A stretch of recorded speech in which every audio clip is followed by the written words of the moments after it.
할렐루야, J. 필리지입니다. 고린도전서 10장 12절입니다. 그런즉 선줄로 생각하는 자는 넘어질까 조심하라. 아멘. 예전에 한국 방문 중에 외국인 지인과 경기도 어느 지역을 방문했다가 근처에 아주 독특하게 멋진 레스토랑을 보고 들어가게 되었습니다. 마침 저녁 시간도 이미 늦어 그곳에서 간단한 음식을 주문하고자 했습니다. 그 레스토랑 건물은 천정이 아주 높고 실내 인테리어도 심플하면서 이국적인 세련미를 갖춘 곳이라 모처럼 좋은 데를 들어왔구나 라고 생각했지요. 몇 테이블엔 아이들을 동반한 젊은 부부들이 있었고 대체적으로 조용한 편이었습니다. 딱 좋았습니다.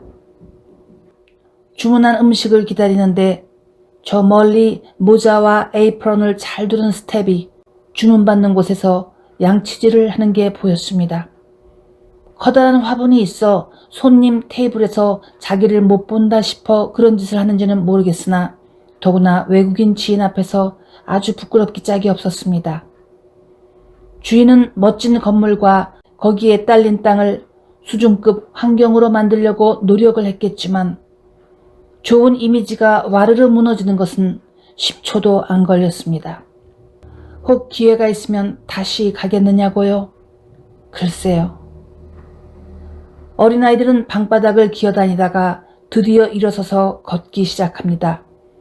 자기가 기어다니다가 일어서 걷던 날을 기억하는 사람은 하나도 없습니다마는 부모들은 그날이 너무나 벅차고 기뻤겠지요. 그날부터 아기들은 죽을 때까지 별다른 질병이 없는 한 계속 서고 걷고 뛰어다니며 아이고 왜 이렇게 힘들어 하면서 살게 됩니다.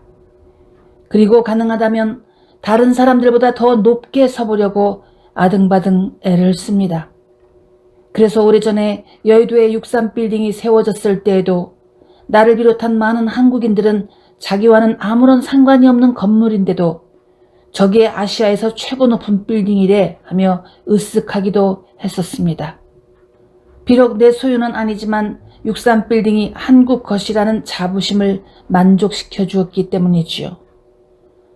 사도 바울은 고린도 교인들에게 여러 가지 교훈들을 주며 하나님 말씀 안에서 조심스럽게 살 것을 당부했습니다. 예나 지금이나 사람들은 군계 일학이 되고 싶어하는 심리가 있고 어떤 이는 그것을 노골적으로 드러내고 어떤 이는 살짝 숨기며 어떻게 하면 군계 일학 인생이 되어볼까 하여 나름 열심히 공부하고 일하고 있지요.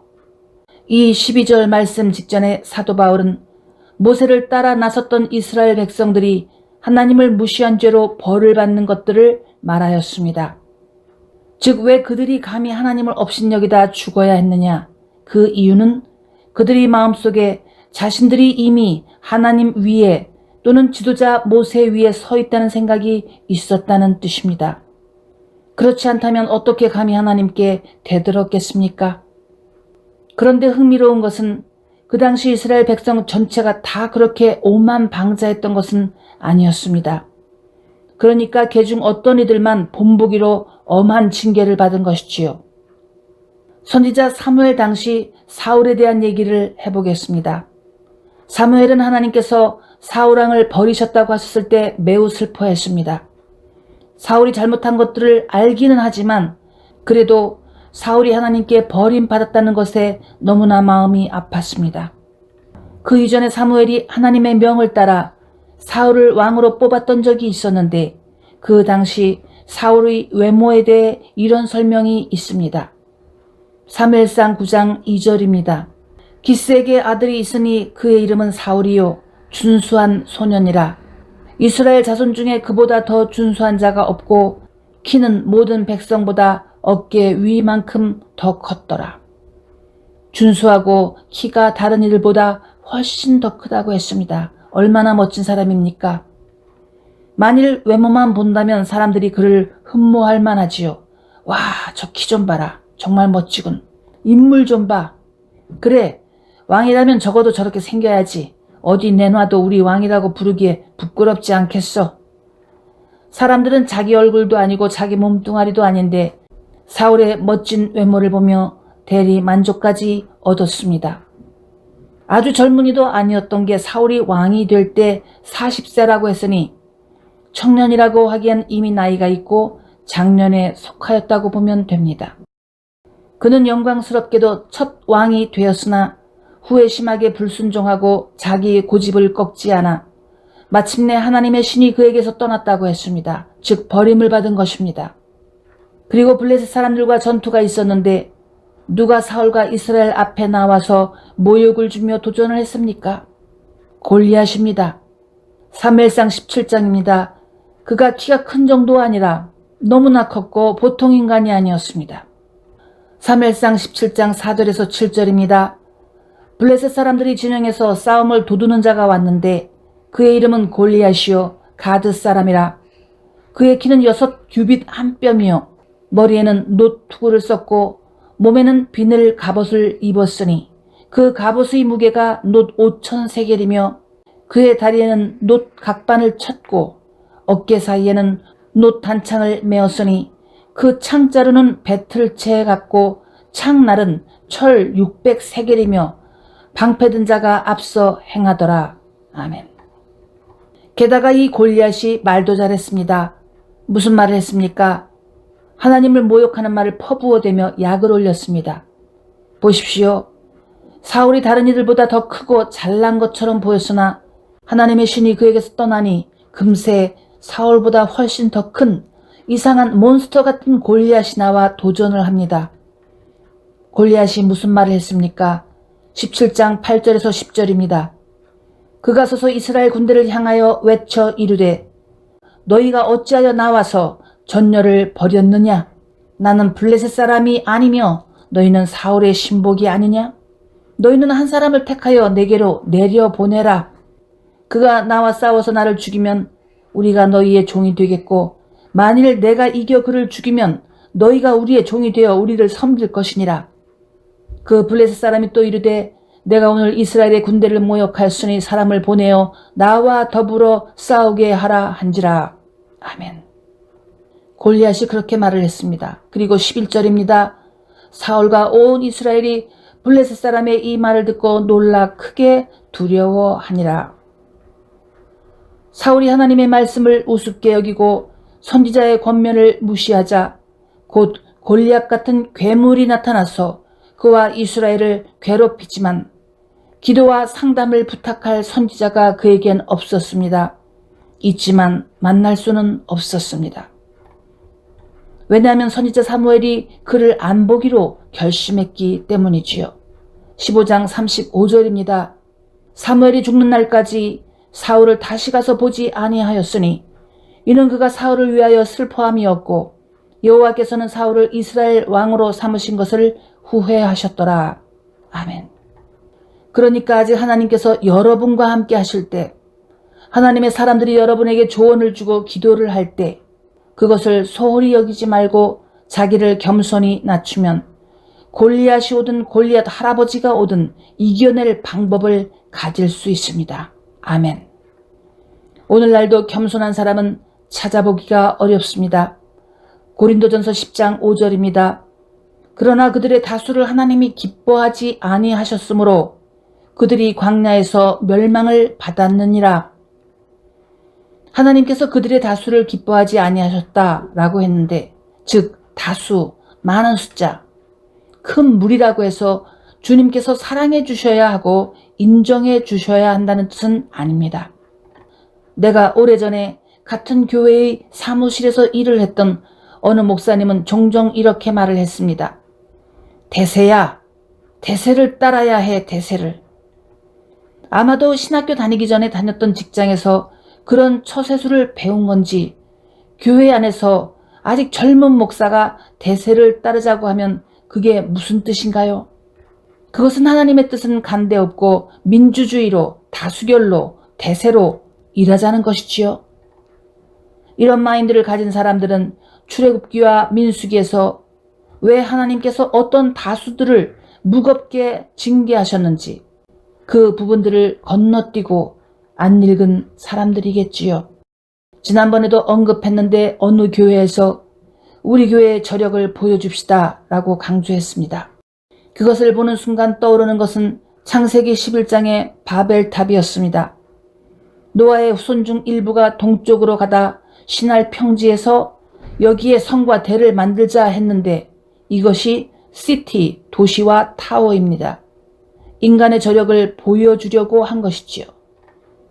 그러면 우리 교회의 저력을 보여주자라고 외치는 교회들이나 기관들은 하나님께서 어떻게 다루실까요?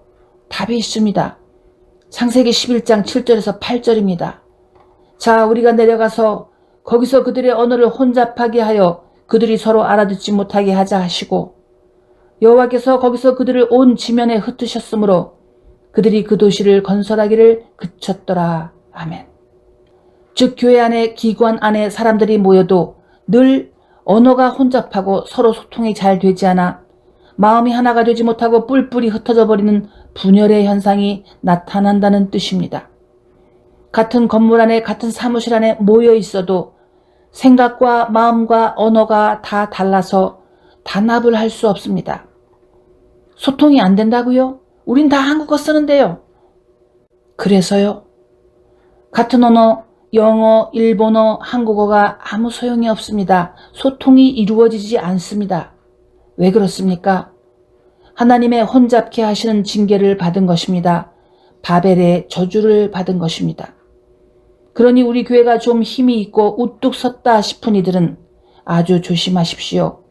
저력이 있네 뭐네 그런 소리를 하면 안 됩니다. 그저 언제나 주님께서 힘주셔서 했습니다. 이렇게 말해야 합니다. 교회에도 가정에도 회사에도 바벨의 저주가 나타나면 누가 그것을 막을 수 있겠습니까? 나는 예전에 성령께서 네가 당분간 시간이 좀 있으니 한국의 몇 교회들을 가보아라 해서 몇 교회들을 가서 은혜를 받고자 했습니다. 그중 A라는 교회는 아주 인상적이었습니다. 아직 멋진 건물도 안 세우고 단순한 장소에서 예배와 모임을 갖는데 소위 영성사역에 열정적으로 매진하는 청장년이 많은 교회였습니다. 그런데 어느 기도회 시간에 한 나이든 멤버가 내게 말하기를 방언이 좀 틀리는군요. 그렇게 하는 게 아니에요. 네, 우리 교회 목사님이 얼마나 훌륭하십니까? 여기로 오면 우리 목사님 방언을 똑같이 따라해야 합니다. 나는 생각했습니다. 이 사람들은 자신이 무슨 말을 하는지조차 모를 것이다. 분명히 같은 한국말을 하긴 하는데 맞는 말을 하는 것 같지는 않았습니다. 아마도 자기 목사님을 너무나 존경한 나머지 같은 방언을 해보라는, 그래야 한다는 자기들만의 독특한 교회법을 만들어 사용하는 것 같았습니다. 이것도 또 다른 형태의 바벨의 저주입니다. 같은 방언을 따라 흉내내서 그 교회에 출석하는 모든 멤버들이 같은 언어를 말한다. 그러면 바벨의 저주를 면할 수 있다고 생각하는 걸까요? 더 연합할 수 있다고 생각하는 걸까요? 나는 그런 듣도 보도 못한 그들만의 방식이 더 혼잡스럽다고 느껴졌습니다. 왜 성령께서 내게 몇 군데 교회들을 보아라 그러셨는지 잘 모르겠으나 이렇게 처음 보는 낯선 풍경들도 있었습니다. 아마도 아무것도 모르는 새 신자들은 그들의 독특한 방침을 다 받아들이고 따를 수 있겠지요. 아마도. 고린도전서 9장 16절입니다. 내가 복음을 전할지라도 자랑할 것이 없음은 내가 부득불할 일임이라. 만일 복음을 전하지 아니하면 내게 화가 있을 것이로다. 아멘. 그렇습니다. 바울이 말한 복음은 무엇입니까? 바울은 자기의 의견을 복음이라고 하지 않았습니다. 예수님의 말씀이 복음입니다. 바울이 다른 사도들과 네가 크니 내가 크니 경쟁하지 않았습니다. 혹시나 잘난 척하다가 넘어질까 조심하며 행동했습니다. 그리고 오직 복음을 전하는 데에 전력을 다했습니다. 복음을 전하는 이들은 내가 드디어 우뚝 섰다, 다 내 발 아래 있지? 이렇게 교만을 떨 여유가 없습니다. 기도하겠습니다. 하나님 아버지, 교회가 복음 대신에 귀신의 소리, 사람의 아이디어를 만들어 전하고 있습니다. 언제부터 그리고 언제까지 우리 교회의 저력을 보여줍시다 외치고 있겠습니까? 그것은 귀신의 유혹이며 귀신의 소리입니다. 주님, 아름다웠던 솔로몬의 성전도 없어졌습니다. 아름다웠던 헤롯의 성전도 없어졌습니다. 사람들은 오늘도 열심히 더 아름다운 성전을 세워보려고 안간힘을 쓰고 그것들로 인해 서로 고소도 하고 법원에도 가고 경매에도 나가고 재판을 받곤 합니다. 그렇다고 그런 것을 별로 부끄러워하지도 않는 것 같습니다. 주님, 바울이 사도들이 전하려고 했던 복음은 무엇입니까? 우리는 주님의 말씀으로 제 정신을 차리고 주님의 말씀으로 올바른 양식을 삼는 진정한 크리스찬으로 살겠습니다. 예수님의 이름으로 기도드립니다. 아멘. God bless you.